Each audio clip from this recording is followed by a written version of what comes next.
Gaur iluntzean, aurtengo Argizaiola saria jasoko duen pertsonarekin gaude momentu honetan Willian Douglas, antropologo estatubatuarrarekin. Euskararen eta euskal kulturaren aldeko lana saritzea du helburu Argizaiolak, eta esan behar da, zentzu horretan aurtengo saritua Willian Douglasek ibilbide luzea duela. Ameriketako estatu batuetako mendebaldeko euskal immigrazioaren aditurik garrantzitsuenetakoa da, eta baita 1967an ireki zuten Renoko Basque Studies programeko sortzailea ere. Willian Douglas, ongi etorri eta eskerrik asko gurekin egoteko tartetxo hau hartzagatik. Eskerrik asko. William, this year Argizaiola's award is for you. How did you feel when they told you so, that the awarded person would be you? Well, I was very honored, and I also finally remembered that John Bilbao, my colleague in Reno, received the first prize 22 years ago. So I'm very honored that way too, to be receiving the same prize that John received, because I have great admiration for John, and he was a very dear friend, and we worked together in Reno for many years. This award somehow recognizes the work you have done for and about the Basque culture over the years. But how did that work start? When did you start? When and how and why did you start researching about the Basque community in the United States? Well, that would take a long time to explain. But when I decided to become an anthropologist, I had already lived here, and actually I'd lived in Madrid for a year at the Complutense studying Spanish, and I was going to be a Spanish professor, but I changed my mind and I wanted to be an anthropologist. So I wanted to come back somewhere in Iberia and do my field research. So I started reading Caro Baroja, and I had never been to the Basque country at that point, but I got very interested in the Basque through Caro and through reading his books. And so my mentor at the University of Chicago was a close friend of Caro's, and one thing came together with another, and I ended up coming here with a letter from Julian Pitt Rivers to Julio Caro, and I ended up spending 2 years in Echelar and Aulistia, and the rest is history. Then I was offered the job to go back to my hometown, to my home university, to start a Basque Studies program. It wasn't my idea, it was their idea, and they hired me to start it because of the work I had done over here. I guess you are from Reno, and I'm from Reno. I was born there. I think that before coming to Madrid, you have an idea, or you would know that there was a Basque community there in Nevada and in that part of the USA. Well, only vaguely. I went to the only Catholic high school, and I was of Irish descent. And even though my surname is Scottish, I am more Irish than Scottish. And so all of the students were either Irish Americans or Italian Americans, and there were 3 or 4 of my classmates, and I thought they were Italians and they were Basque. But their last names ended in a vowel, and so I always thought they were Italians until later when I got involved. So no, I really didn't have much of an awareness of Basque, even though I was growing up in Reno. Basque in Nevada, Basque in the American West at that time were very, very private about their identity. They didn't have festivals, it was a sort of a private, personal thing for Basque. And after so many years of researches, which would you say that it's the characteristic that distinguishes the Basque diaspora from other communities or other diasporas in the USA? If there is any fact, any characteristic? Well, there's one overriding characteristic in that the majority of Basque entered the United States through the sheep industry in the American West. So I would go so far as to say that Basques, as much as any other group and more than virtually all of them, came in through with one specialization or one occupation in mind. Most other immigrant groups had a broader spectrum of things that they went into. Some went to both urban and rural areas and all, but the Basques actually the majority came through the door of the sheep industry. And which is the importance of the Basque language of the Euskera in that diaspora?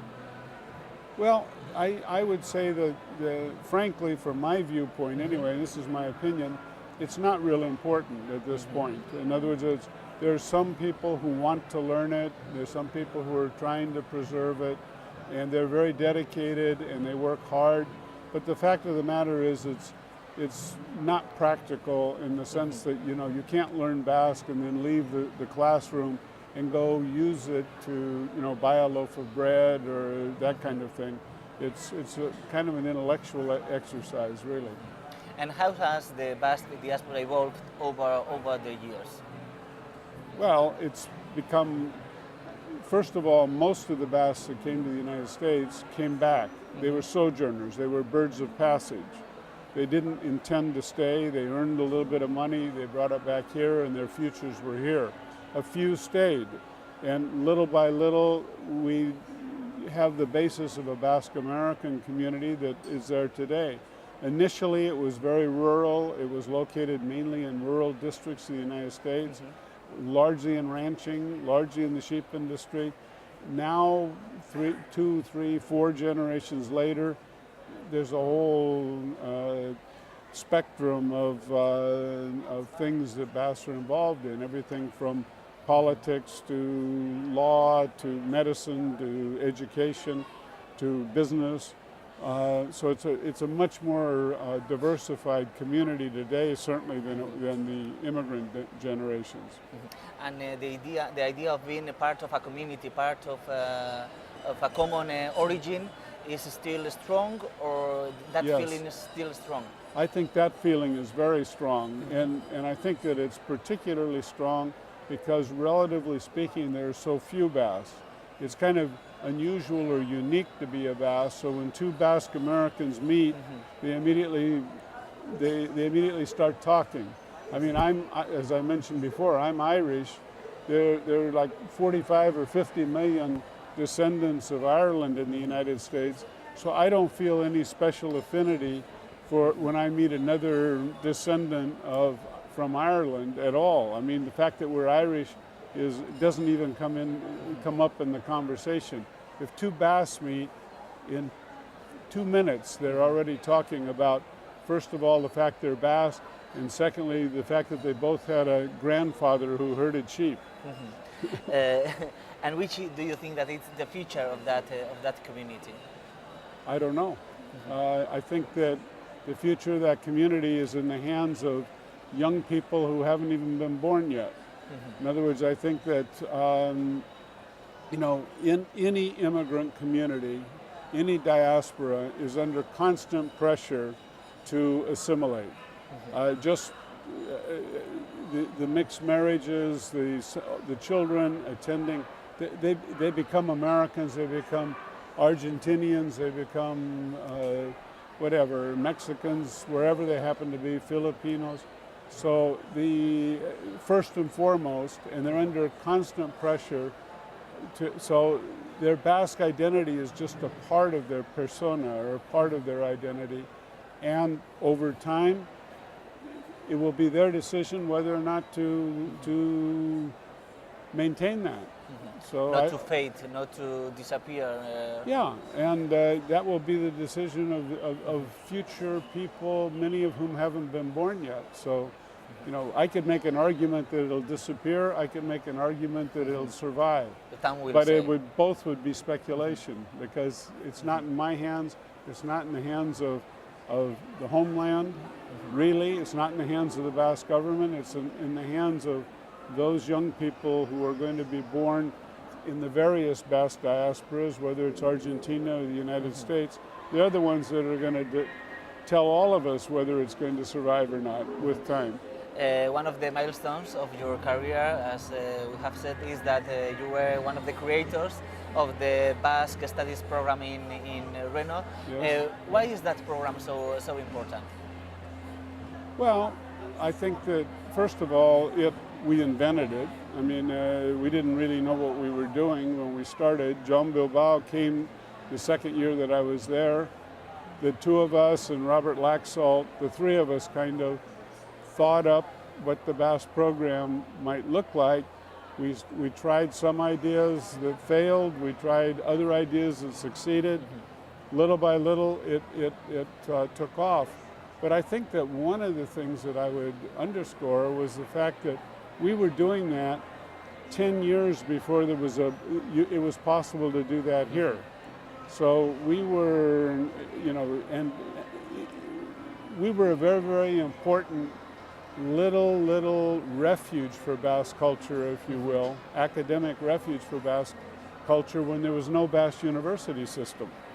And so then when everything started here, and now there are many, many institutions, the Azoka reflects all of that. Now look at all of the various casas editoriales and whatnot that are publishing all kinds of things about Basque culture. Well, when we started, there was hardly anything. We can say that you were almost like pioneers in that. Well, we were, or President Ardanza called us una vela en la oscuridad,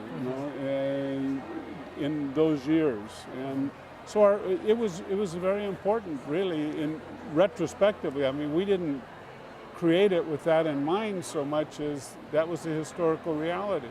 Now, of course, there are many, many institutions, and we're just one. But we're almost 50 years old. I mean, I think we're now 47 years old, so we would be one of the oldest Basque cultural institutions in the world today. When asked if you feel like an ambassador of the Basque country in the United States, you say that no, that more than an ambassador, you feel like a spokesperson of the Basque community. That's right, I do. Because I'm not Basque, and nobody here has appointed me to be a spokesperson, but because the Basques were so little understood in the English-speaking world, there was so little about them, gradually our program became sort of a point of reference for the media in the English-speaking world. They would, whenever something happened, whether it was the Guggenheim or whether it was a bomb in a bar, we would get telephone calls from media saying, what's this all about? Tell us what's happening. It was a little frustrating because they only wanted 25 words or less. I mean, they just wanted a little snippet, and they would ask a question that required an hour to answer. But anyway, we assumed that role, and we became kind of a conduit or a window for the English-speaking world to understand Basque matters. And we were publishing books too, which there was nothing really available in English about Basque. And we published a lot of books about Basque history and Basque culture, both diasporic and here. And which is the image, if there is any, that people in the USA or in the English-spoken lands have about the Basque country? Well, I think that the image, that's a little hard to answer because it depends on where you are in the English-speaking world. I think if you're in Chicago, you're hard-pressed to even talk about Basque because you're not really that aware of them. You don't have very many or any Basque neighbors. But if you're in Boise or you're in Reno, Nevada, you're aware of the Basque now because they have a high profile. They have a festival every summer. Everybody in Nevada would be aware of who the Basques are and somewhat interested in them. But it's a constant educational thing. And most people don't have a whole lot of information. Most Americans, non-Basque, don't have a whole lot of understanding of Basque and who they are. But when we first started, the common question was, what is a Basque? I mean, people would ask me that all the time. Are they Spanish or are they French? And I would say, well, the Pyrenees, the line and everything. And then they would say, well, is the language a dialect of French or a dialect of Spanish? I mean, things like that. Now, fortunately, 50 years later, I don't get that question anymore in Nevada. People understand that the baths are different. Willian Douglas, you have been in the Azoka these mornings in a bit different stands, different places. It's not the first time you are here in the I've the been here a Azoka. couple of times, just as a visitor, not as a... not And what part- do you think about the Azoka and its evolution? Well, I think it's absolutely amazing. It's wonderful. And everything I was saying about the way things were when we started our program and how impossible it was here to have everything we're seeing here at the Azoka, really. And here we are, and it just seems to be getting larger with time, and it's amazing. It's just wonderful to be here. Willian Douglas, thank you very much for staying with us and Okay. for answering our questions. And have a good time here in Thank the Basque you. Country, and congratulations for the award. Great. Thank Thank you very you. much. Okay.